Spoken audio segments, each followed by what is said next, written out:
I am nobody's fitness goals. I am not trying to be a fitness influencer, but I am trying to work out more this year and to get a little bit of movement in every single day. The thing is, all of my workout gear is legit like 10 years old.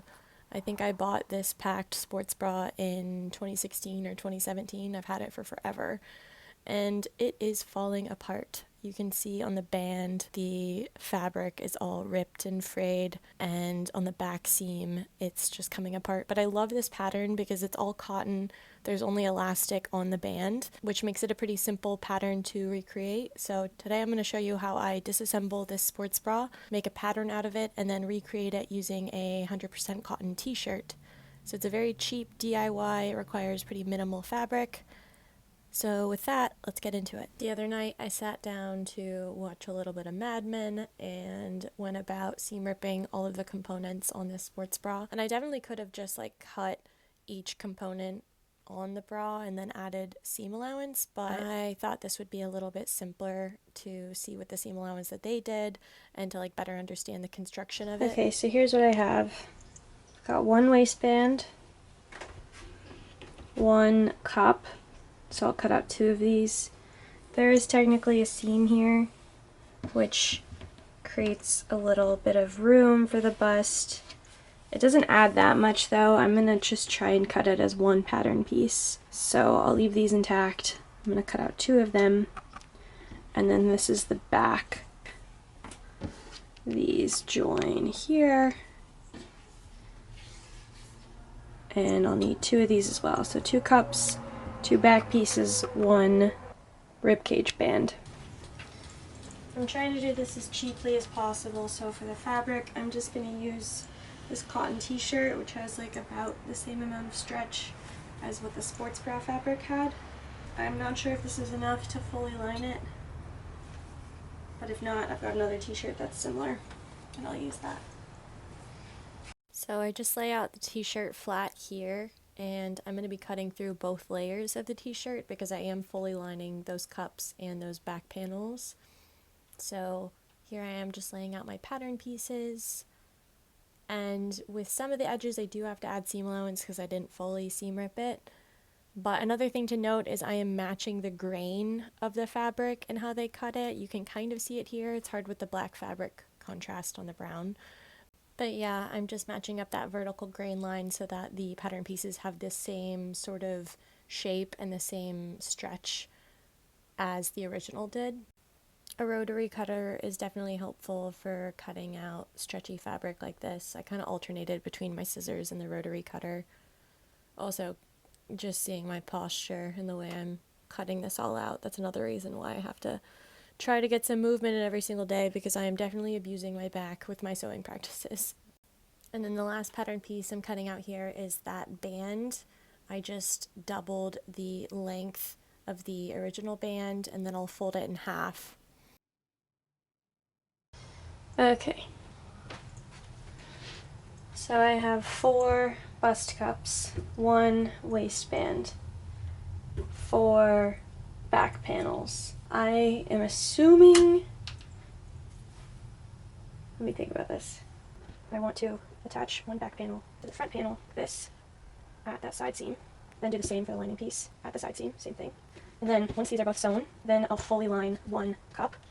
This goes on top of this, and then I'll fully line it like that, leaving the bottom open and the top of the straps open, and then I'll repeat it for the right bust cup. Pretty sure that's what I'm going to do. I'm going to be using my serger for almost all of the seams on this project. Sergers are really ideal when you're sewing with knit fabric or slightly stretchy fabric, because the way that the seams are sewn accommodates for a lot of stretch. A normal straight stitch on a sewing machine will likely break if you're sewing stretchy fabric with it.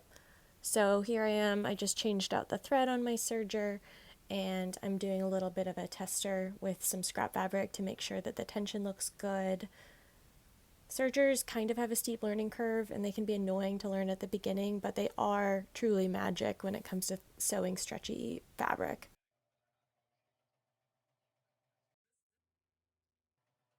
So all of those back panels are now attached to the front bust cups, And I'm going to fully line my first bust cup by laying the two pieces together, right sides together, and then sewing down those 3 curves, leaving the bottom edge open and then the top of the straps open.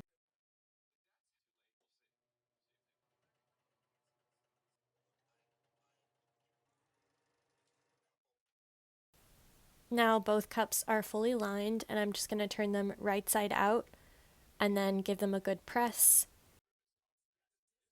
Now that they're pressed, I'm going to join the 2 straps together. This was a bit of a brain teaser for me, but the best way that I found to do it was I turned the strap attached to the front bust cup inside out, and then with the diagonal strap, it's like a crisscross back. So with the opposing side strap, I put a safety pin on it, and then I weaved it through that front strap. And then I repeated those same steps for the other side.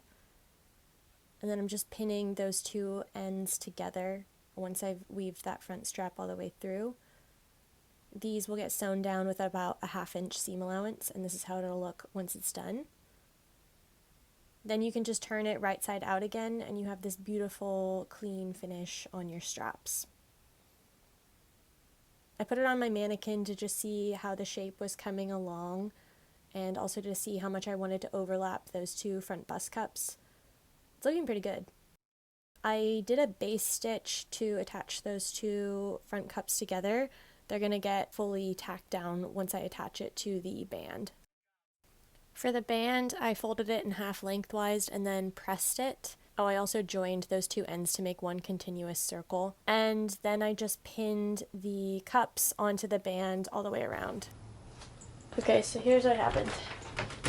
I do still need to put elastic in this, which will cinch it up, but I think I just made the waistband too big. It's just too big. So I'm gonna cut off a few inches, and then I'll join the waistband a different way, and then I'll feed the elastic through the opening I create. So I'll just do that right now.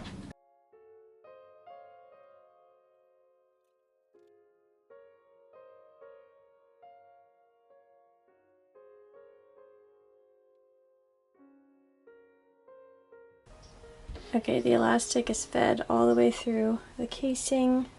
I tried it on to make sure that it was the right amount. It looks really good. So now I think what I'm going to do to finish this is I'm first going to sew these 2 ends together.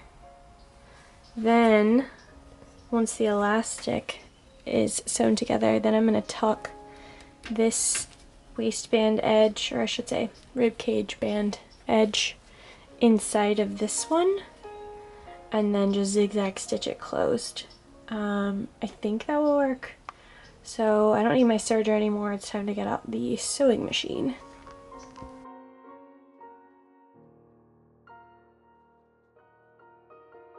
Once I joined those 2 elastic ends together, now what I was saying was I am tucking in one edge of the band into the other, and then folding over the edge that's exposed so that there's no raw edge. There's definitely a cleaner way to do this, and my zigzag stitch on my sewing machine was slightly acting up, so it doesn't look the prettiest, but it is very strong and functional.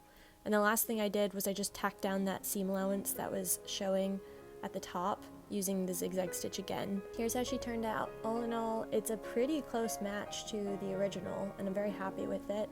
It's super comfortable. It passes the gaping test.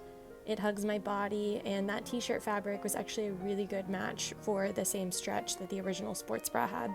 I feel like this was such a niche, specific video that I'm not sure is relevant to anybody else, but I hope it was helpful and that you enjoyed it.